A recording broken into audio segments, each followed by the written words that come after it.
know you guys are thrilled with your house. Yeah, got some, you guys are just getting moved in, very exciting. But I also know that you're not super happy with the whole process. So just tell me your highs and lows, how'd it go? Do you want me to start, Yeah, Chris? go for it. Sure. Okay. Yeah.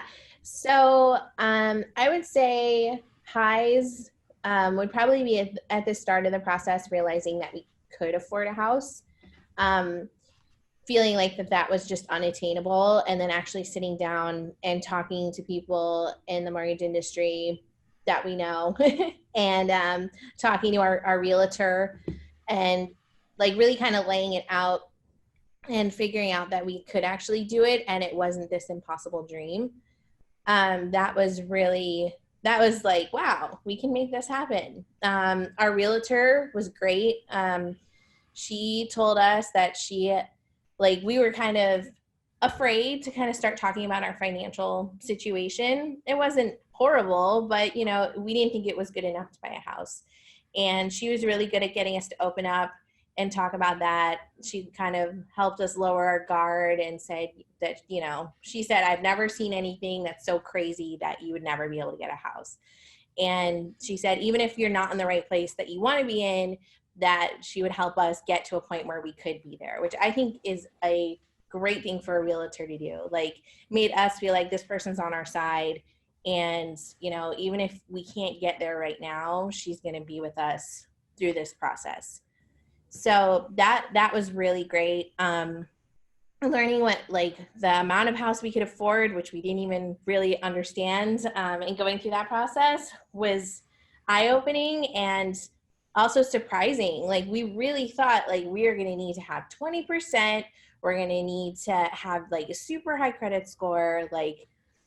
We're thinking this is going to take us another 5 years to even get to that point. And this was just a year ago. So, I mean, learning all of those things was just really wow, we can do it.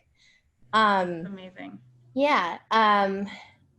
That was great. Then we actually started the process and the Dallas real estate market, especially in the areas that people want to live in, like the near suburbs and the north suburbs.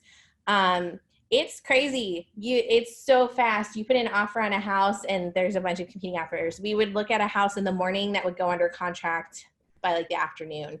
And so we did that for a month maybe, and it was stressful and this is the worst. We're never going to find the right house. So that kind of was a reality check. Okay, we can afford a house. This is great. But now we got to rush and compete with these other people. So that was a reality check there. Did your realtor prepare you for that this was going to be a competitive market? She did. Yeah. Okay. She did, but I don't think anyone could have really prepared us for that because yeah, she said things like, yeah, you need to move fast on things. If you like something, we need to just go ahead and move on it before we saw anything. But when you're first time, you hear that and you're thinking yeah, that's fine. Okay, sales, I get it. But she was, if anything, underselling it. Yeah, that's interesting. And how about on the lending side? What did that process look like, and how did you feel going through it? So, do you want to talk on that? Oh, you know a little bit better than me. Okay, so, well, we ultimately ended up deciding to build, which is where this whole thing starts. And the builders offer a lot of incentives, which to people who are new to this process sound really exciting. And you're like, wow, that's a lot of money that you're going to give us. And the lender's going to give us money too. And so that's a really exciting thing. And then you kind of get hooked into this whole idea and, you start thinking well, all these incentives are going to really help us out in the long run. And our lender just after a certain point, they stopped communicating with us. We shopped a little bit around. We decided to go with the builder's lender just because of those incentives. And we didn't really like any of the other lenders that we talked to. They were all kind of offering a little bit higher rate, and the The builder came back and said that they could go a little bit lower. The shopping process also was a little stressful, just because of the credit dings and not knowing and being right on the bubble of like the next high up level of credit and being worried about like constant dings on your credit, even though they're small. That was really stressful for me. But then when we did decide to go with the lender, they just stopped. They were great in the beginning, and then they just stopped communicating with us. And like demanding, like if they were going to talk to us to get on the phone, well, I can't always jump on like a 25-minute phone call. Like I just needed an email with the bullet points. Like they always insisted on calling us, and then they'd say something, and then I'd feel like they were going back, like the next call that we'd have with them, they'd be saying something completely different about the rate or about the incentives that we were supposed to be getting. And then when we looked at our estimate, when they produced that for us, it looked like the incentives weren't really doing much at all. So it was having to fight. It was having to stay on top of them. It was constantly having to be talking to them and calling them, which takes time out of my day, and I'm pretty busy. So having to stay on them just to do what they're supposed to do. And they would say, yeah, we'll take that off. But then like a week later, they'd be like, well, haven't you signed this yet? And I'd be like, no, because you haven't taken it off. So it was just constant, like it became a second job, like constantly having to hound them and make sure that they were doing the right thing and getting fees that were just ridiculous. We looked at comparable loan estimates from people that we knew, and just the closing costs that they had were just ridiculous in their origination fees.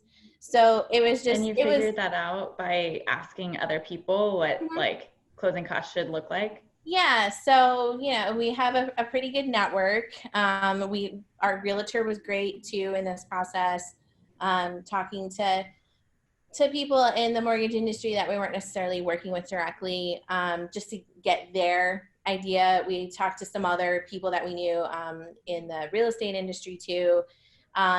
My sister and brother-in-law had a similarly priced house, and I know that it's not going to be exactly the same, but when we put them next to each other, it was just very obvious that it was blatantly out of control on the origination piece. So talking to people and asking for help, we are really lucky that we had so many people who wanted to help us and like get us through that. But the lender was not the person who was going to hold our hands through that. So yeah, that's tough. So it sounds like you had not great communication, not the kind of communication that you wanted, and most of all, or worst of all, was the lack of transparency, and just it kind of felt like a bait and switch situation. Definitely.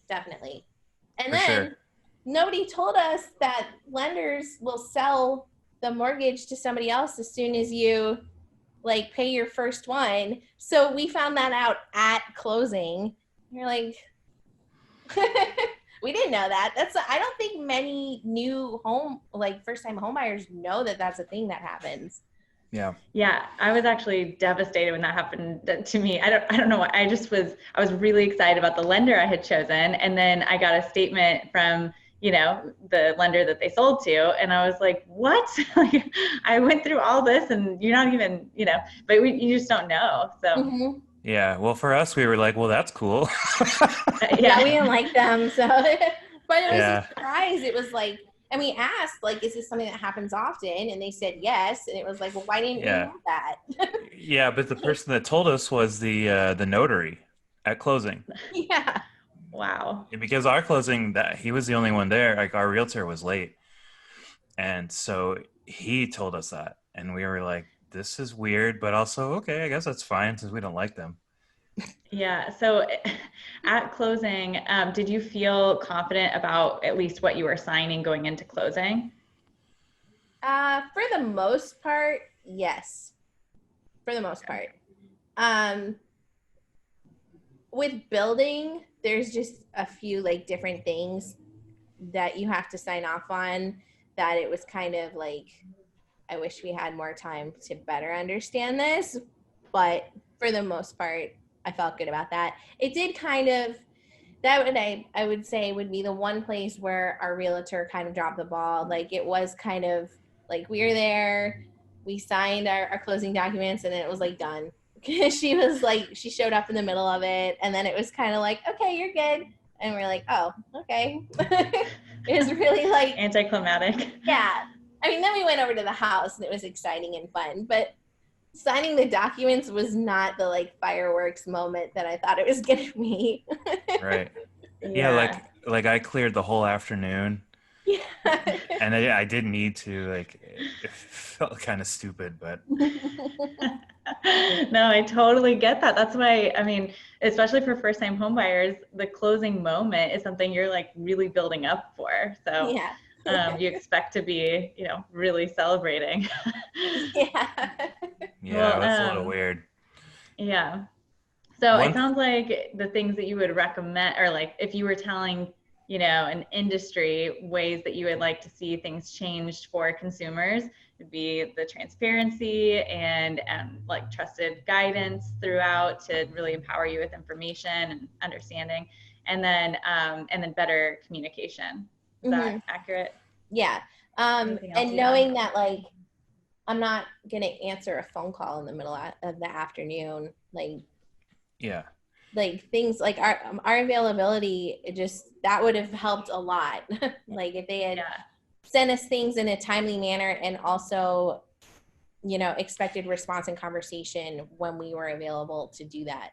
Yeah. Well, I mean, part of that too, though, is that since we felt like they were backtracking a lot, we felt like we needed things in writing so we could show them you did say this, because multiple times they said we didn't say we would do that.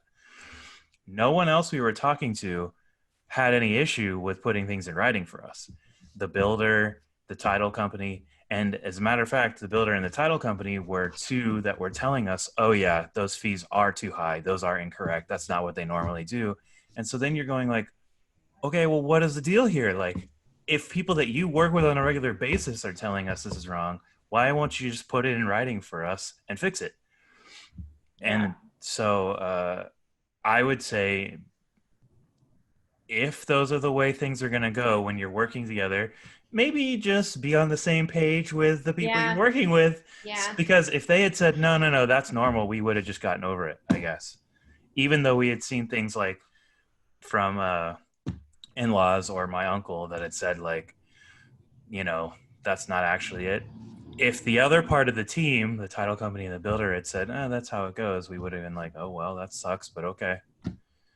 Well, I'm really glad for you guys that they didn't say that, and that at least there were people that were, supporting you guys through that process. Correct. Yeah, I think on the buyer side, making sure that you have a knowledgeable support system, almost like a panel of experts or committee to talk to and say, does this look right? I don't think this looks right. That made a huge, huge difference for us. We probably would be paying like 1% more on our rate had we not been talking to people and asking questions and talking to trusted people. And like, actually, I think there were like 5 people on our side that we would talk to like almost daily, just be like, is this right? Am I saying the right thing? If I call back, is this how I'm supposed to say it? Right. So, this feels off. Am I crazy that this is, should I say anything about this? And occasionally they would say, for example, my uncle would go, no, it's fine. Don't worry about that one. But did you get this other thing solved? Like, well, not yet. And it was like constant for the last like 2 weeks of the process that we were talking to these people. Wow. But I mean, not only just the percentage off the rate, like the closing costs, we saved like $4,000, I think. Yeah. Mm-hmm. Wow. That's a ton. Yeah, it was a big difference. Well, yeah. That's crazy. Well, I'm really glad you guys had that network, and so happy for you in your new home. I'm sure you guys are getting settled and enjoying being a homeowner. Yep. Mostly, we still have some boxes. Yeah. Well, thanks so much for hopping on this call. This is really insightful, and I think going to be helpful to everyone participating in the home buying process. So thanks so much for joining me.